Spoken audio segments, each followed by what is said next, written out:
এই পার্টির লোকজন ওকে কালো পতাকা দেখাচ্ছে, এর থেকে লজ্জা আর কিছু নেই।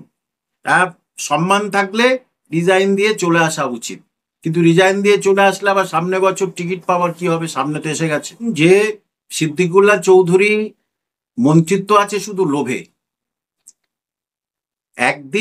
কোনো একদিন দেখেছেন মাদ্রাসার যে দুর্নীতি নিয়ে? মাদ্রাসা 14 বছর পরীক্ষা হয়নি, উনি তো মাদ্রাসার ছাত্র, একদিন একটা প্রতিবাদ করেছেন? ওনার যে লাইব্রেরি গ্রন্থাগার মন্ত্রী, একটা নিয়োগ হয়েছে? এত বছর একটা নিয়োগ হয়েছে? কোনোদিন সংখ্যালঘুদের হয়ে একটা কথা বলতে দেখেছেন ওনাকে? সুতরাং শুধু যে দাড়ি টুপি থাকলে তিনি যে মাওলানা হয়ে যাবেন, ইসলাম সমাজের ধারক বাহক হবে, সেটা কিন্তু নয়। তৃণমূলের গুণগান গাইতে হবে।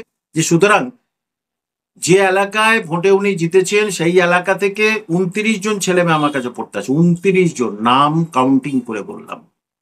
তারা বলেছে এই চাকরি নাই, কিছু নাই, আমাদের হয়ে একবারও সিদ্দিকুল্লাহ চৌধুরী কথা বলে, অথচ আমার এবং আমার বাবা মার বন্ধু বান্ধবের ভোটে জিতেছে। সুতরাং মন্ত্রিত্ব একটা এখন লোভ হয়ে গেছে। যে যা পরে বলে বলুক, আমি বেশি কিছু প্রতিবাদ করব না, কিছু করব না।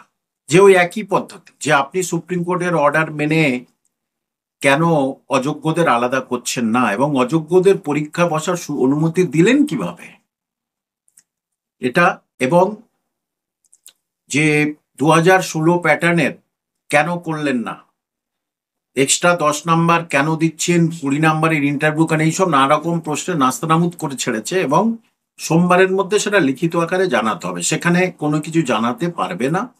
সুতরাং সোমবার যারা সত্যি চাকরি পরীক্ষার্থী নতুন, তাদের ক্ষেত্রে কিন্তু একটা উন্মাদনা দেখা দিয়েছে এবং ভালো কিছু আশা পাবে। এটা ফের যদি হেরে গিয়ে যদি হায়ার কোর্টে যায়, আরো বেশি ঝামাক সে দেবে বিচারালয়। তাদের এলাকার ভাষা তারা বুঝতে পারবে উনি চিটিংবাজ কি ব্লাফবাজ, সেটা তো আমরা বাইরে থেকে শিক্ষক লোক বলতে পারবো না। কিন্তু তাদের এলাকার লোক বলছে মানে তাদের কথাটা তো শোনা উচিত। কেন বলছেন? তারা যখন বলছে 4 বছর আপনি আসেননি, সত্যি তো নানা রকম সুবিধা অসুবিধা তো হয়। এখন ওনার ওটাই হয়ে গেছে, আমি কলকাতামুখী থাকবো। সুতরাং এরা থেকে বোঝা গেছে এখন সেই যে এলাকায়, নিজের এলাকায় কিন্তু তৃণমূলের এখন ভোট পাওয়া কষ্টকর হয়ে গেছে। যদিও আপনি উপনির্বাচনে তার উল্টোটা দেখলেন, উপনির্বাচনে ভোট পেয়ে গেল। অর্থাৎ তৃণমূলের মুসলিম ভোট এখনো কিন্তু হাতছাড়া হয়নি, হবেও না। আমি মনে করি হয়নি, হবেও না। কিন্তু পুলিশের সামনে মানে যখন পুলিশ সেখানে উপস্থিত ছিল তখন এই ধরনের বিক্ষোভ, গাড়ি ভাঙচুর। কিন্তু পুলিশ তো গুটি কয়েক পুলিশ, তারা কি করবে? পুলিশদেরও বিবেক আছে, তারাও বুঝতে পারছে কথাটা তো ঠিকই কথা বলেছে। আমি তো দেখলাম গুটি কয়েক মাত্র পুলিশ, তারা কি করবে বলুন তো? তাদের তো বলার আর করার কিছু নেই। সুতরাং পুলিশদের দোষ দিয়ে কি হবে? অত জনতা এসছে দেখলাম, ক্ষিপ্ত হয়ে লাঠি হাতে এসছে দেখলাম, তো গুটি কয়েক পুলিশ কি করবে? এলাকার মানুষ তো এমনিতে উত্তেজিত হয়ে আছে, সেখানে আরো পুলিশ মার খাবে, সেজন্য পুলিশ সহ্য করলো, টেনে নিয়ে চলে আসলো। আরে সুপ্রিম কোর্টে পরিষ্কার করে বলে দিয়েছে টেন্টেড যারা, তারা আবেদন করতে পারবে না, যাদের বয়স পার হয়ে গেছে তারাও আবেদন করবে। কিন্তু কোনো রকমের কিছু নেই, মানে নিয়োগ বিধির মধ্যে এগুলো কোনো উল্লেখ নেই। গা ছাড়া ভাব।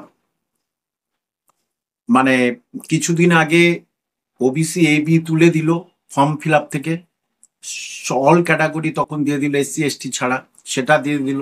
আগে যারা ফর্ম ফিল আপ করে তারা চিন্তায় আছে এখনো। আবার কয়েকদিন আগে যেসব জেনারেল এসসি এসটিতে বিভিন্ন সাবজেক্টে যে শূন্যপদ ছিল, সেই শূন্যপদটা রাতারাতি উদাহ। একটু ক্লিয়ার করে যদি বলতেন বিষয়টা। মানে প্রথমে যখন বিজ্ঞপ্তি দেয়, সেই বিজ্ঞপ্তিতে থাকে বাংলা মিডিয়ামে, Urdu medium, English medium, Santali মিডিয়ামে কত মোট শূন্যপদ সেটা আছে। কিন্তু ইতিহাস নবম দশমে জেনারেলে কত শূন্যপদ, এসসি কত শূন্যপদ, এসটি কত শূন্যপদ, ওবিসি এ কত, ওবিসি বি, এরকম ভাবে মোট 24টা সাবজেক্টের কোথায় কত শূন্যপদ সেটা দিয়েছিল। ছেলেমেয়েরা সেই দেখেই ফর্ম ফিল আপ করেছে, যে আমার এইটাই শূন্যপদ বেশি, তাহলে আমি এখানে বসি, এটা বসি। সেইটাই হঠাৎ রাতারাতি তুলে নিল। তার কারণটা কি?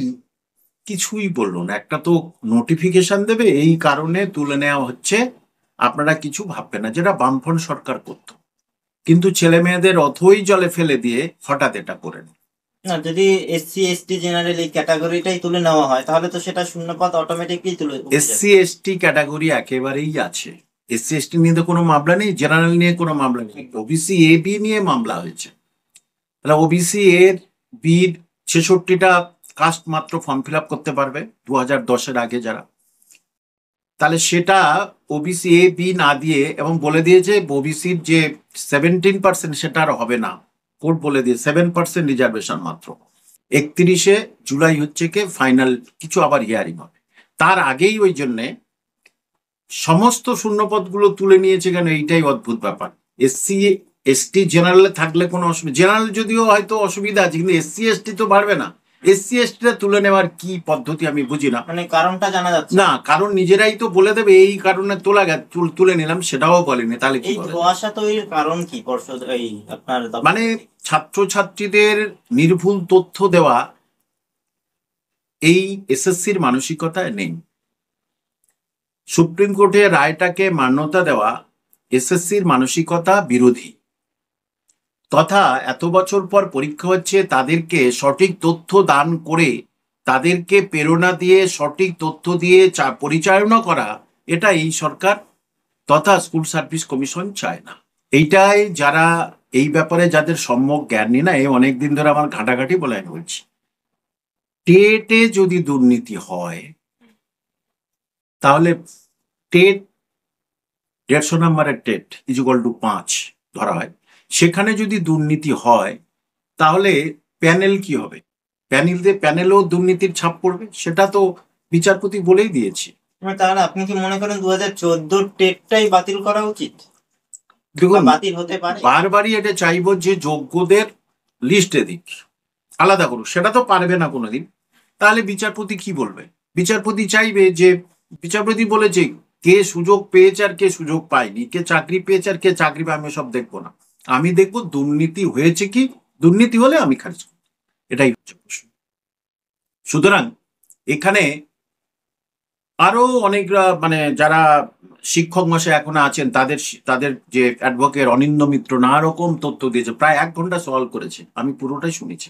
1 ঘন্টা সলভ করেছে, 1 ঘন্টা কি আরো বেশি করেছে, 2 থেকে 4টে সলভ করেছে। সেখানে মূল তথ্য কিছু বলতে পারছে না যে টেটে দুর্নীতি হয়নি, সেটা কিন্তু অনিন্দ মিত্র বলতে পারছে না। হ্যাঁ, উনি বলছেন টেটটা ক্যান্সেল করে দিতে পারতো, তো রি এক্সাম হতে পারতো, তার মানে তো প্যানেলটাই ক্যান্সেল, একই যেটা স্কুল সার্ভিস কমিশনে হয়েছে। এই জন্য বললাম যে সম্যক জ্ঞান এই সম্বন্ধে থাকলে না এই কথা বলতে পারে। আসলে কি করবেন, টাকা পয়সা নিয়েছে কিছু তো বলতে তো হবে, সেটাই। কিন্তু যা দেখতে পাচ্ছি কোনো জায়গায় এসসিরা নেমেছে এই নাম্বারে, তার থেকে কম নাম্বারে অনেকে চাকরি পেয়ে গেছে, আরটিআই তথ্য বলছে। সুতরাং এই প্যানেল আবার 8 তারিখে শুনানি হবে, আর কয়েকটা শুনানির পরে কিন্তু এই শুনানি কিন্তু খুব খারাপ খবর দিতে চলেছে, মানে যারা প্রাইমারির যারা 32,000 যারা, তাদের খুব খারাপ খবর দিতে চলেছে। সবচেয়ে বড় কথা হচ্ছে যে এক্স একজন সে কি করে কলেজে অনুমতি পায়, যে এক্স সে কি করে কলেজে অনুমতি পায়, এবং সে বহুদিন যাবৎ ওখানে রাজত্ব করছে, তাহলে কি কর্তৃপক্ষ তথা স্থানীয় তৃণমূল লিডারদের মাথায় যায়নি? তারা চুপ কেন? কেন তারা চুপ থাকবে? এখন জানাজানি হয়েছে মেয়েটার সৎসাহস আছে তাই সে বলে দিয়েছে, এখন তার মেয়েটার উপরে চাপ সৃষ্টি করছে, কেন এরম করবে, কেন এরম করবে, ভয় ভয় দেখাচ্ছে, কিন্তু মানুষ তার পাশে আছে, সত্যটা উদ্ঘাটন করা তো উচিত। দেখুন, যে আইনের কোর্ট গায়ে, কালো কোর্ট গায়ে, যে সে যদি এরকম করে তাহলে আইনের প্রতি মানুষের কি বিশ্বাসটা থাকবে পশ্চিমবঙ্গে? এবং ওদের যারা সব তৃণমূলের নেতা তারা বলছে ও মেয়েটা একা যায় কেন? গণতান্ত্রিক রাজ্যে আমরা মেয়েরা কি একা যেতে পারে, তার সঙ্গে সঙ্গে আরেকজন যাবে? এটা কোনোদিনই সম্ভব? এটা তো সম্ভবই হয় না। তো গণতান্ত্রিক রাজ্যে আরেকজন যেতে পারে না, এটা কোনোভাবেই সম্ভব নয়। আরজিকর কাণ্ড সারা পৃথিবীর মানুষের চোখে আঙুল দিয়ে দেখালো। আরজিকর কাণ্ডে পশ্চিমবঙ্গের প্রত্যেকে পথে নেমেছিল, রাত কাটিয়েছিল, প্রত্যেকেই ভেবেছিল কিছু একটা হবে, কিন্তু কি হলো আরজিকর কাণ্ডে? কিছুই তো হলো না। সুতরাং এ তো সামান্যতম একটা, এটা কিছুদিন পরে দেখবেন ও আবার সামান্য বলছেন আপনি? সামান্যতম মানে এর রেজাল্ট সামান্যতম, কিন্তু এই যেটা করেছে সেটা মুখ্যমন্ত্রীর কাছে নানা রকম হতে পারে। কোনো সময় বলে মেয়েটার চরিত্র খারাপ, পার্কশিটে বলেছিল মেয়েটার চরিত্র খরিদ্দারের সঙ্গে বচসা হয়েছে। অন্য নদিয়া যেখানে সেখানে বলেছে যে মেয়েটার প্রেগনেন্ট হয়েছে। কোনো জায়গায় বলেছে ওর এই টাকাটা দিলে হয়ে যাবে, কোনো জায়গায় বলে দুষ্টু ছেলেরা দুষ্টুমি করেছে। শুধু এটা একটা যাও বলে দিতে পারে আর কি, যে সুতরাং এখানে জাস্ট এই কদিন একটু গোলযোগ হবে, তারপরে দেখবেন আরজিকর যখন কিছু হয়নি এটাও ঠিক একইভাবেই হবে নিশ্চিত। আমি শেষ